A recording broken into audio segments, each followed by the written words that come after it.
afternoon. I'm very pleased to see all of you here, and many thanks for the invitation to Malawi, the Center of the African Studies Center, Leiden.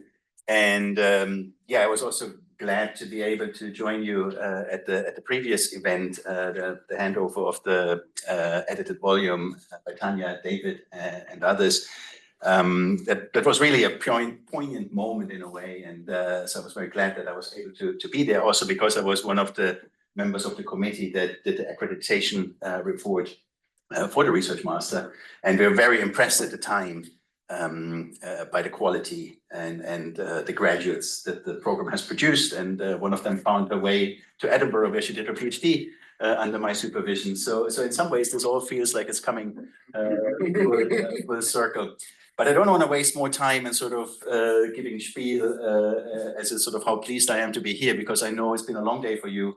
And I have prepared a presentation, which is kind of around the 40 minutes, but I see if the attention is really flagging and I see your eyelids drooping, I just sort of fast forward the final bit, which is a comparative section comparing the Malawian experience with the neighboring countries, Tanzania, Mozambique, and Zambia. So that might be then a bit shorter than I would have liked it to be, but I'll see how things go. At the moment, you're still at the edge of your seat, so let's keep it that way.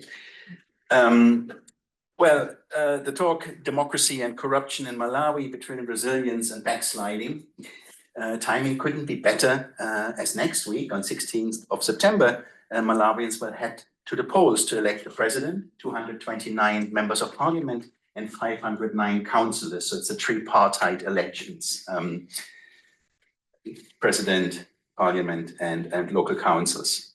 My lecture today will situate next week's elections in the context of the development of liberal democracy in Malawi since the introduction of multi-party democracy in 1993. It also speaks to broader debates about democratic governance and democratic backsliding on the African continent and beyond. In my lecture, which is based on a book forthcoming, as Marlene has mentioned, titled The Cashgate Effect, Corruption and Democracy in Malawi, I argue that we need to go beyond elections, the election cycle, and party politics to develop a more nuanced and comprehensive understanding of the development of democratic governance in Malawi and elsewhere in Africa. Since the wave of democratization swept across the African continent during the 1990s, elections are the gold standard for determining the state of democracy. And no one would deny that elections are important for democratic governance to provide the foundation for robust checks and balances. And Malawi has been hailed as an example of democratic resilience. Well, it happened just by itself. An example of democratic resilience where the rule of law is respected, especially since the Constitutional Court annulled the 2019 presidential elections and ordered a rerun that was won by the opposition candidate, Lazarus Chakwera, who is running for his second and final term next week.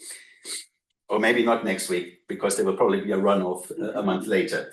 So it will be a bit of a sort of protracted process.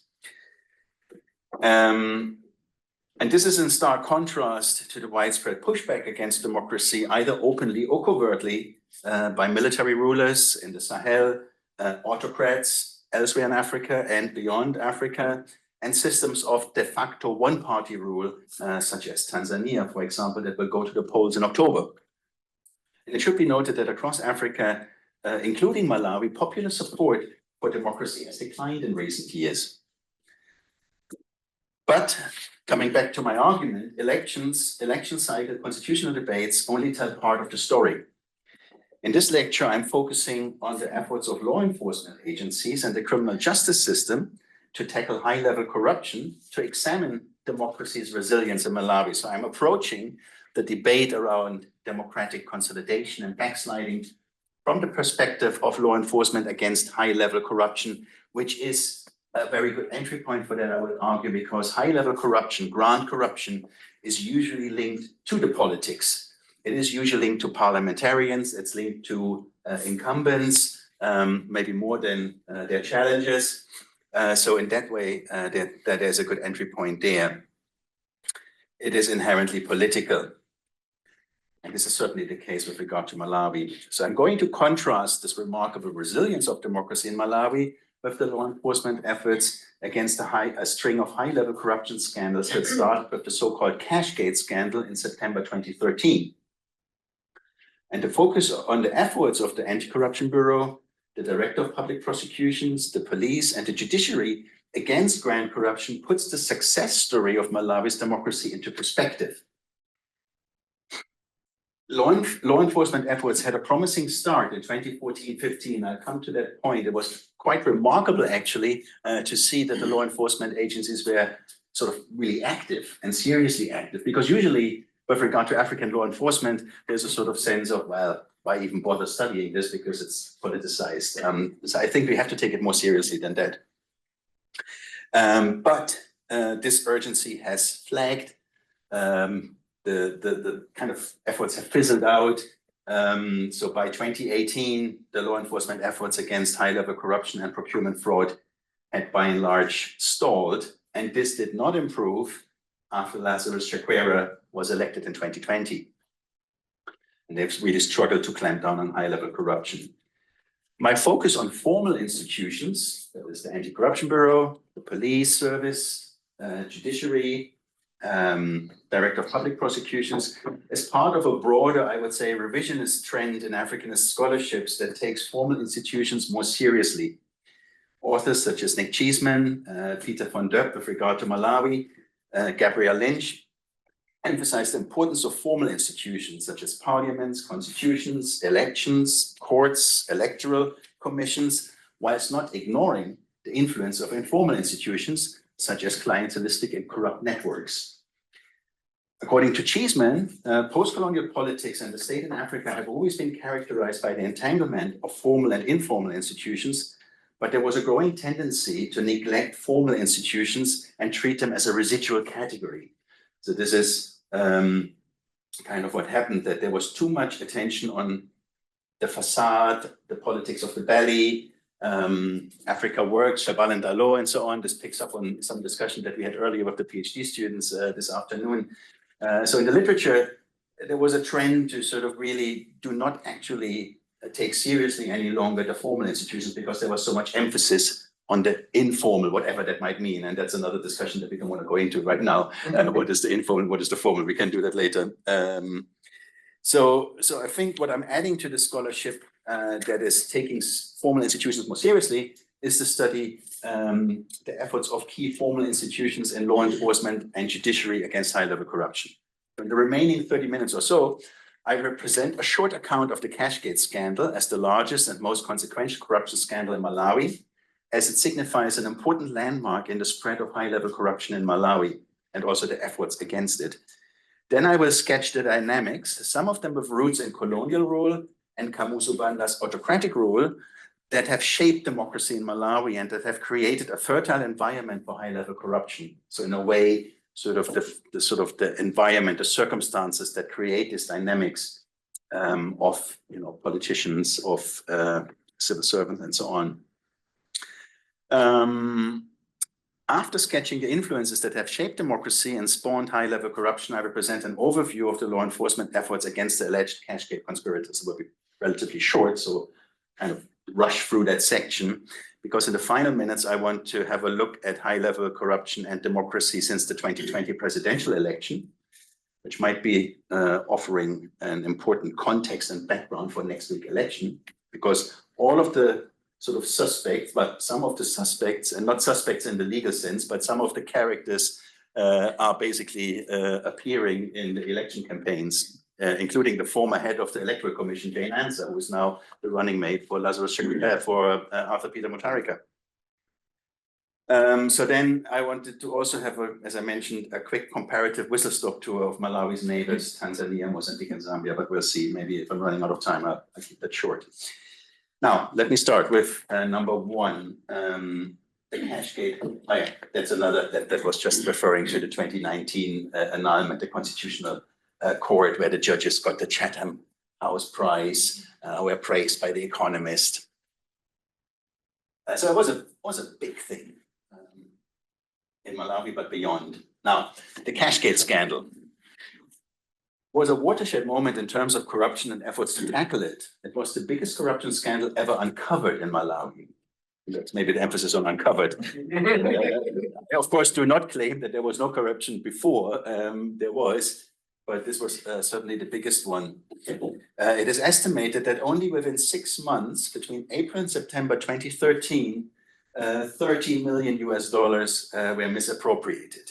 Now, $30 million from a Nigerian perspective is not much.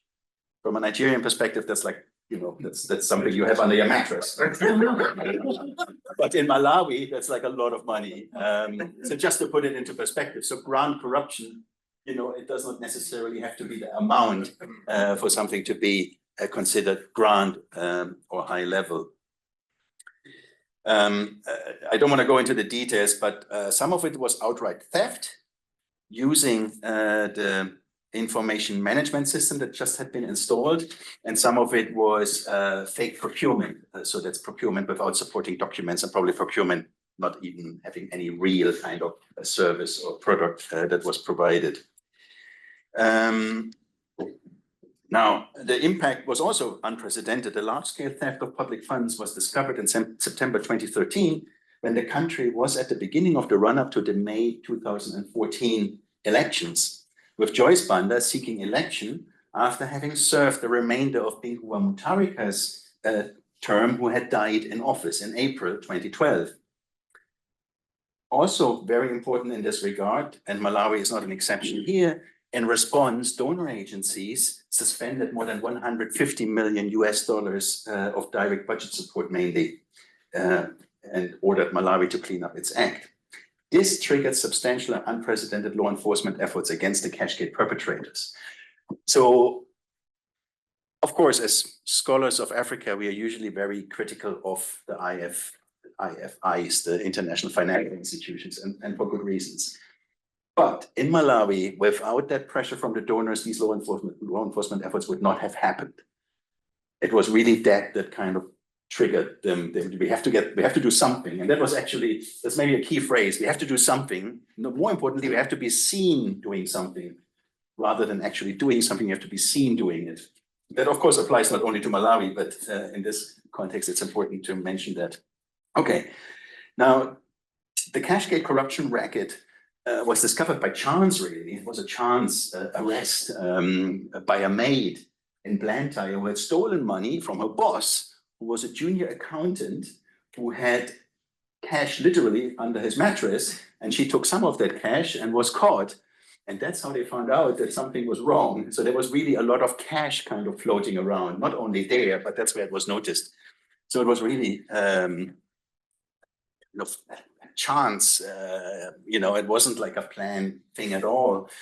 A few days later, Paul Mpuyo, the newly appointed budget director in the Ministry of Finance, was shot in front of his residence in the Longwest area 43. He was shot 3 times, but he survived thanks to the efforts of Dr. Heatherwick Ntaba, who was formerly Kamuzu Banda's surgeon, the long-time serving autocrat. So this guy is an excellent surgeon. So he saved this man. So I thought I'd just mention it because it shows you how small the elite in Malawi really is. It's a few hundred people, maybe now a few more, that are all have ties, of course, of kinship and friendship. And I think that's quite important to highlight here. So he survived. At first, it was asserted by Joyce Banda that he was shot because he was on the verge of exposing the corruption racket. But then more and more voices came up, actually social media, very interesting here, what roles played by the social media in this regard, raised doubts about this.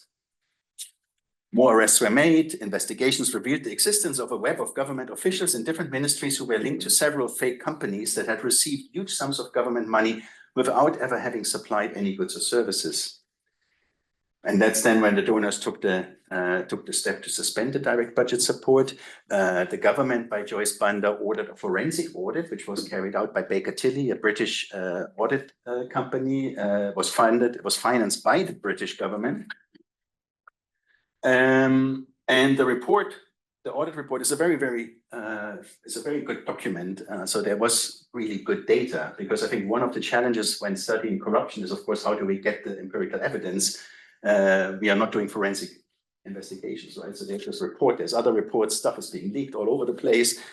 People are WhatsApping secret reports to each other. So that in that way, it's very different from when I did my PhD, when you had to find the actual copy in someone's desk or drawer. Okay. Now, what had happened? Ironically, the integrated financial management information system, that was the system for supporting budget planning, accounting, and auditing, that was introduced in 2005, played a major role in the Cashgate scandal and its discovery as well. So there was traces in this system, basically, that showed how the money was moved. What happened was that fraudulent transactions were deleted from that system, and the money was laundered using bank accounts to draw large sums of cash. The government checks were paid into bank accounts that had only been opened a couple of months prior to the receipt of the government's checks, or had been dormant. So then people took out, and they took out really, literally suitcases of cash and walked away with those. Of course, the banks were never investigated. Why did the banks pay out this type of money is an interesting question. So now my research with Professor Edge Kanyongolo, a dear friend of mine, in Lilongwe, Professor at Chancellor College, between December 2016 and January 2017, revealed the extent of the influence of ties of loyalty between senior managers who were linked to outside interests, say politicians and others, on the one hand, and corrupt senior managers and junior officers, often accountants and IT experts, on the other. The senior civil servants were in league with the outside interests and employed the services of junior staff who were presenting themselves as technicians, because it's not very complicated stuff, but you need someone who's basically using these computers. So these IT specialists and the junior accountants who are doing this work were then instrumental in stealing the money on behalf of the conspiracy. And it was kind of what many people described was the sense of making the bosses made them feel they were special or trusted. Of course, that's how corruption rackets operate, right? So the trust is sort of trumping the loyalty to the government.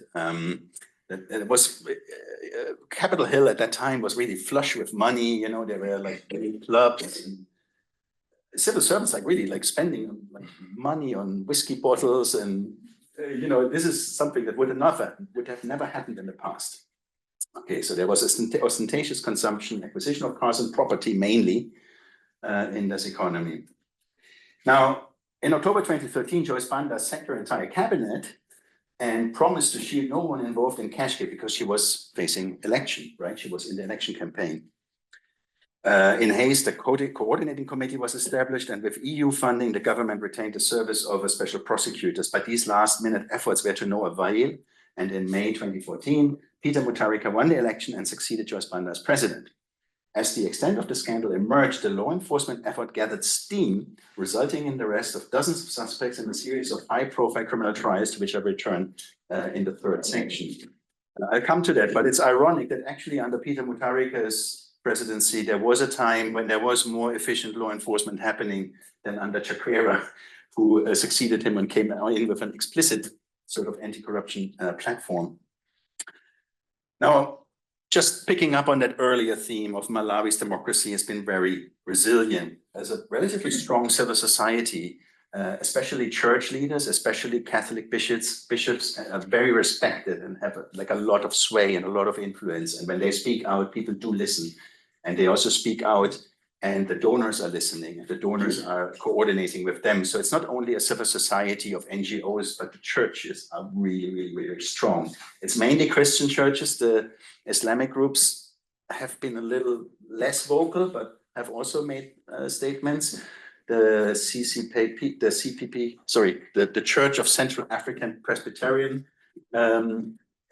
Some of the synods are more outspoken than others, but definitely the Catholic Church is a force to be reckoned with. There's also a relatively free press, although when you look at the press now, it seems that most of the pieces about the election campaign have been paid for by someone. There's a strange sort of skewed image emerging.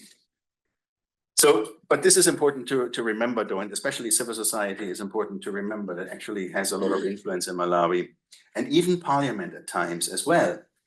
It was civil society, parliament, and judges that defeated President Malusi's bid to abolish the constitutional term limit in 2002. So that's quite significant, because if that would have happened, we would have had a whole different story going on. Now, there's this positive, and I think I want to emphasize the positives. And I think whenever I was presenting to especially maybe even more practitioners and policymakers about Malawi, I emphasized actually that there's a lot of positives, because otherwise you can easily enter a sort of doom spiral, Malawi and African pessimism, right? It's all terrible and nothing works. And I think that is an attitude that I kind of don't agree with, although there is a lot that is not going as it maybe should. Okay, now coming to the dynamics that have impeded democratic governance.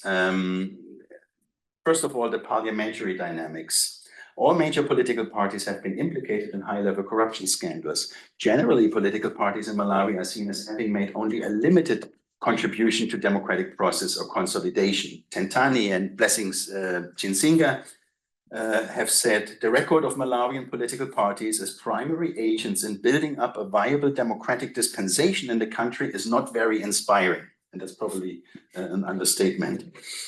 Since the introduction of multi-party democracy in 1994, political parties have waxed and waned. Generally, political parties in Malawi are characterized by a lack of cohesion and ideological profile. I don't think this is like only limited to Malawi, of course.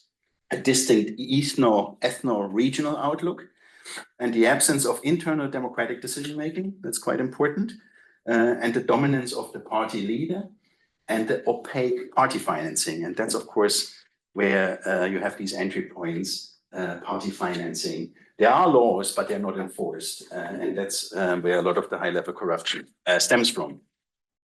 Now, the lack of internal democracy has resulted in the formation of breakaway groups and the dramatic growth of independent MPs from 2004 onwards.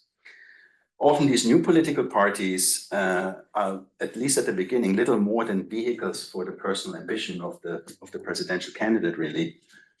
And all of this undermines democracy within the parties. That's where democracy has to start often, you know, people having a say in things, participating, transparent finances. I don't know, I start to sound like some sort of World Bank representative, all the trappings of good governance. Well, anyway, I'll bear that out and continue. So what happens though is with all of this, parliament is very unstable. It's fragmented. Presidents cannot rely on a clear majority in parliament. So what they then have to do in order to get anything done is bypass parliamentary procedures and basically literally buy MPs. So that's why the independents have raised independent MPs, because they can then sell their vote to the highest bidder in a way later, right? Do you side with government, or do you side with the opposition, or maybe you side depending on whatever the vote is on. So you might make things better for yourself and maybe even for the constituency, who knows? So that though has created a very, very difficult environment for the president who wants to get things done. And this is a system that is characterized by a very, very strong presidency. So systems of patronage are being established to basically get things done in parliament. They further undermine the cohesion and democratic decision-making within the political parties in parliament. And this started right from the beginning. So that's what I mean. It was a dynamic that started right in 1994 with the first elections, multi-party elections, and then has continued. And parliament now is pretty much, in many ways, irrelevant. I mean, sometimes it rises to the occasion like 2002, but to me, it's kind of just very briefly, it might take therefore 2 minutes longer, but whatever, who cares? I'll make it short at the end. But that's for me, like when we look at the annulment of the presidential election in 2020 by the Constitutional Court, the parliamentary elections were not even looked at, because the presidential election was annulled because of widespread irregularities. So that's why there was a rerun of the presidential election in June 2020, right? But there was no rerun of parliamentary elections, but was it not the same ballots? So why was it? So that shows you how sort of irrelevant in the way parliament is. It's only who gets the presidency and gets stuff done, right? And that to me is kind of quite interesting Also, if you look at then how the votes were counted, that in some ways the outcome of the parliamentary elections was quite consistent with the outcome that saw Mutharika win. But then, strangely enough, there were these irregularities that were sufficient to annul the presidential election, but did not seem to have any effect on the parliamentary elections. Okay. Now, as I said, at times, parliamentarians, despite of these shortcomings, have also risen to the occasion. Question, Brian. Sorry, I just need to know, is this a complete Westminster constituency system, or is there a PR component? I do wonder, could we, because otherwise I think we are totally running out of time if I'm now starting to respond to questions. So maybe we do that at the end, bear it in mind. Anyways, okay, now I feel I have to rush on. They already want to start questions. The Q&A has started. Okay, so I guess when we look at the development of multi-party democracy in Malawi, just summarizing the development, very broad brush, is that on the one hand, democratization actually contributed to the proliferation of patronage and high-level corruption, undermining the stability of this new democratic dispensation. So in a way, democracy spawns corruption, actually, because competitive party politics needs money. Where do you get money? You don't want to take it out of your own pocket, right? So you find sources to get the money. On the other hand, though, democratization has empowered civil society, especially the churches, NGOs, the media, that proved quite effective in defending core democratic principles. So I guess what I'm trying to make clear here is a sort of double-edged sword. Democracy has resulted in an increase of corruption, high level and petty corruption, but it has also opened up avenues to criticize the very structures that have spawned, that are spawning corruption. Now, what should be mentioned as well is that the political conflicts rocking Malawi since the 1990s were unfolding in the context of extended periods of economic crisis and stubbornly high levels of poverty. The far-reaching economic reforms aimed at market liberalization the government implemented, heeding advice from the IFIs, failed to spur economic growth and poverty remained deeply entrenched. So I'm now reverting to my more comfortable position of being critical of the World Bank and the IMF.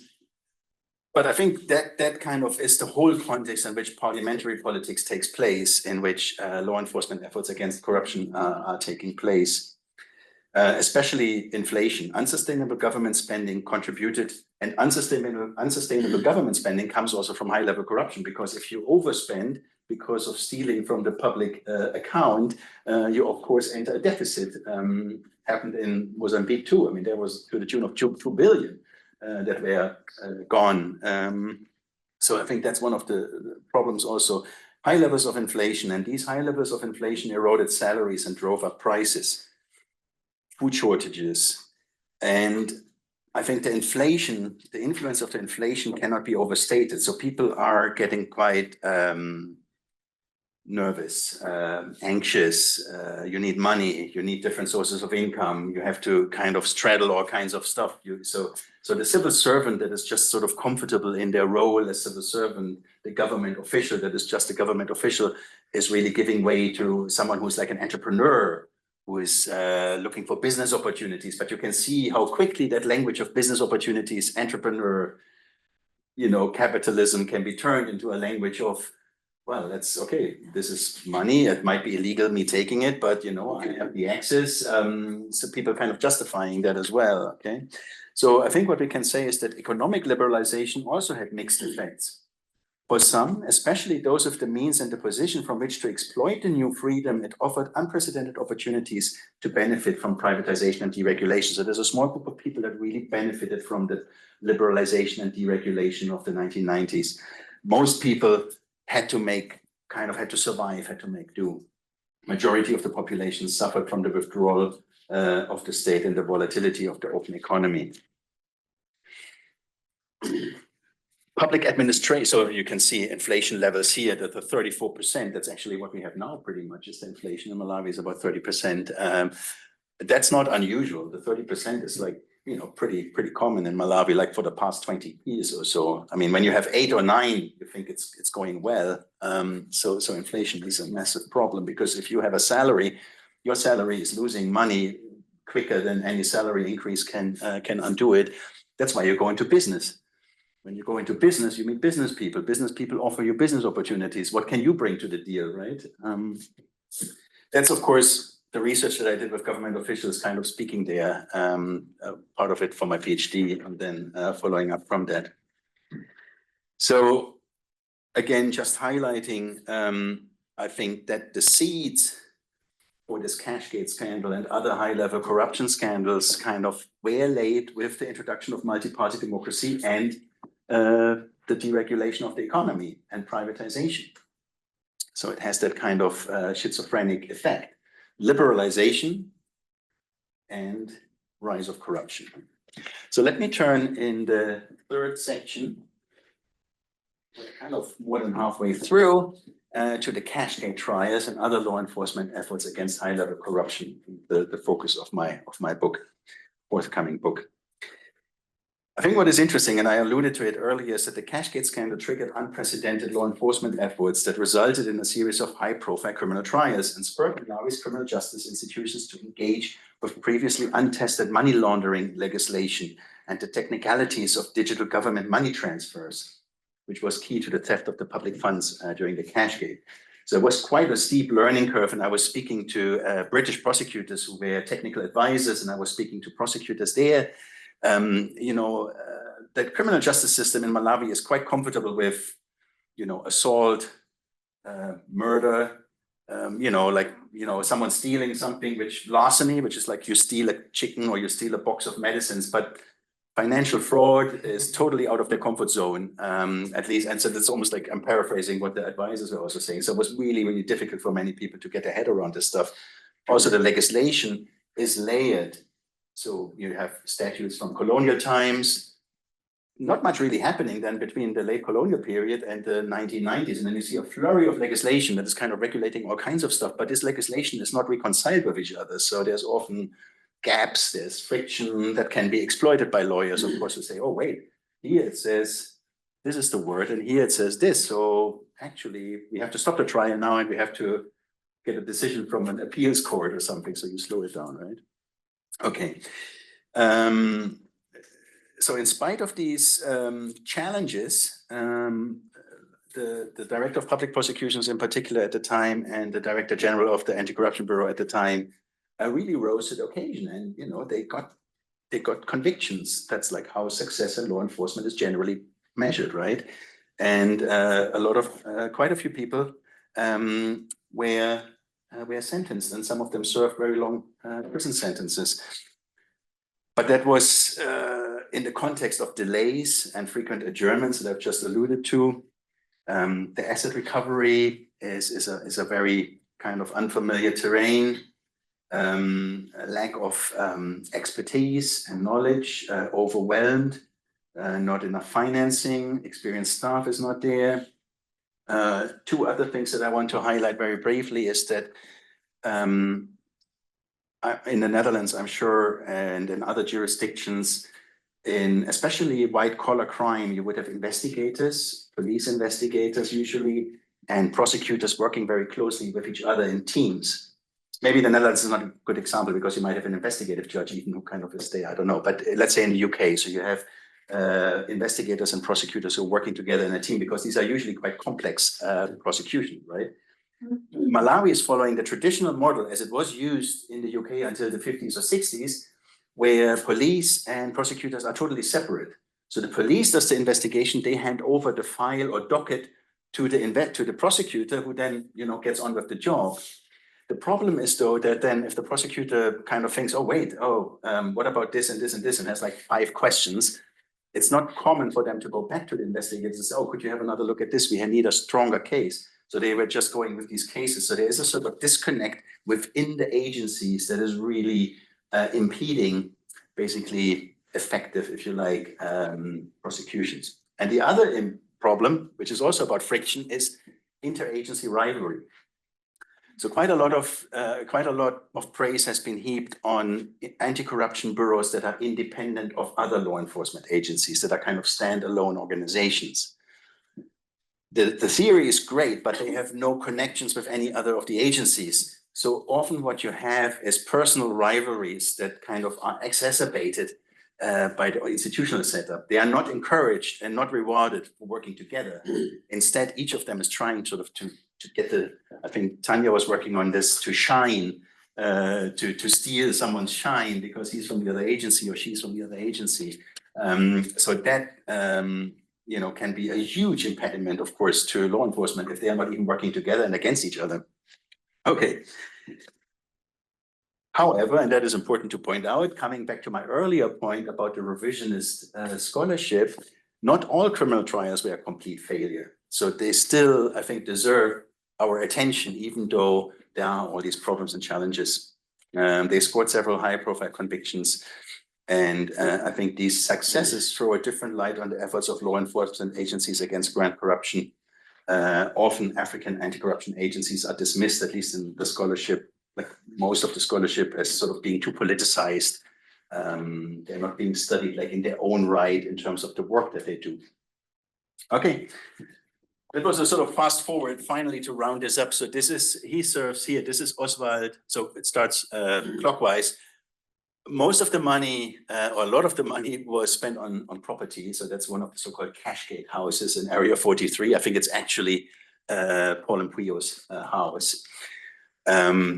That was then seized in an asset recovery. Oswald Lutepo, he was a high-ranking official, but depending on who you ask, fellow traveler of Joyce Bender's People's Party, and he was sentenced to 11 years in prison, even though he actually then finally admitted the guilt. He still got 11 years. And this is Paul Mpuyo, the former budget director, who, according to the prosecution, is the main, or one of the main culprits in the Cashgate scandal. There's like a whole thing which is quite interesting about Paul Mpuyo, where he's coming, how he was promoted. I think there's in general a theme within the Malawi public administration or civil service. Yes, on a sudden time flies, but didn't I start a little bit later because you have your introduction? So maybe let's do that. Anyways, I think point being here that within the civil service, there's quite a lot of discontent with people who are seen to be fast-tracked. So you have very young people with little qualifications who get fast-tracked to very senior positions. The sort of implication is, are these the technicians that basically promise to someone to get stuff done? We don't know. He absconded then before the judgment could be delivered, so we don't know. And I don't think he will reappear anytime soon. All right, although he was cited in Malawi. Now, since 2020, that's just very briefly, that might be, of course, maybe quite interesting with regard to next week's elections. So sorry, I'm just skipping over a few parts here. I think just to highlight how important this annulment was, the first time that a constitutional court overturned an election, ordered a rerun, and it was won by the opposition candidate. So that was really quite special. And it was also when the relationship between these two men was formed. So the victory of Lazarus Chakwera in 2020, in many ways, is that court case that they started against the government because of the irregularities that they were later found to be correct. So they formed that friendship. So then Lazarus Chakwera was the candidate of the unified opposition, and therefore won the 2020 elections. So that's quite important. Solos Chilima since then has died in an accident.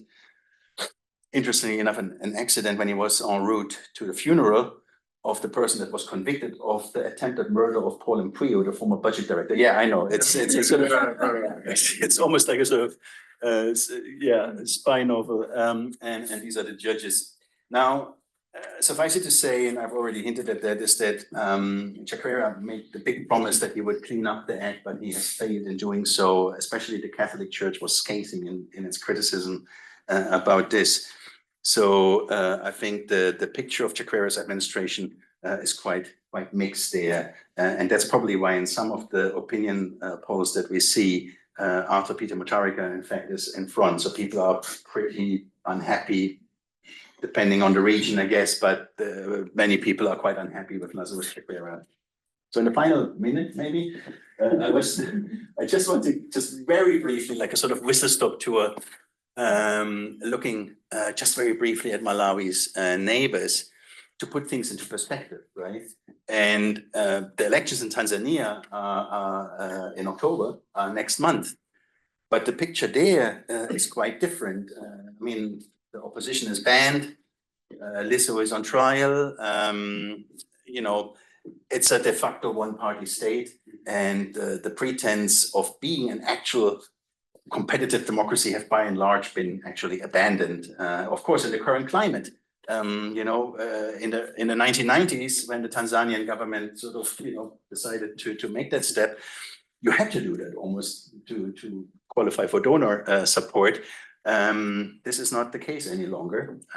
So what we see in Tanzania, and Tanzania also corruption faring very, very badly. I mean, I wanted to do research actually in Tanzania, and you cannot get anyone to talk. That was during Magufuli. People were just afraid. Magufuli started with an anti-corruption campaign, but gave that up very quickly when it became more repressive. So both high-level corruption and democracy, high-level corruption thriving, democracy backsliding in Tanzania. Mozambique, the elections just in October, huge demonstrations across the country. This is it's a one-party state again, de facto. And I guess if we look at both of these countries, the governments come from liberation movements. And so what you have is you have some sort of competition within the party. So there is a sense of competition between different factions within these parties, between these ruling parties. But none of these factions wants power to move to the opposition, actually. So you only have a sort of competition within that party. So these are really not any longer democracies that deserve the label, even though, of course, there are elections, because coming back to my first point, elections have to be held, right, no matter what. And then finally, Zambia, well, the elections are way off, August 26th, but people are already getting worked up about it, right? That's the other thing that I noticed, that even in Malawi, like it's a year out, people are already like very worked up about the election campaign. Zambia is kind of very similar in many ways to Malawi. The more competitive, the democracy, and there were efforts to really do something about corruption under Manawasa. Oops, all right, there you go. It tells me that to draw too close. But sorry, no, I didn't even want to do these because, okay, so I want to finish. So I think Malawi and Zambia in many ways are quite similar. I'm sorry, I'm just finding it. Just give you a picture. So now coming back to Malawi, the outlook beyond the elections next week is very mixed. There are reasons to be optimistic. Democratic institutions have proven to be resilient. There's a high degree enjoyed by the judiciary, which is quite remarkable. And I think when you compare it with Tanzania and Mozambique, that independence of the judiciary is not there in those countries. Now I sound like a cheerleader for common law, British common law. And so there's reason to be optimistic, but there are also reasons to be pessimistic. The outlook for governance, public finance management, and efforts to tackle high-level corruption is pretty bleak. Mismanagement of public resources and poor financial management go hand in hand with high-level corruption. Law enforcement agencies, especially the Anti-Corruption Bureau, have been weakened. Basically, kind of their efforts have fizzled out in that controversy around Martha Chizuma. When she left last year, not even a new director general has been appointed since. So that new dawn promised by Chakwera has not materialized.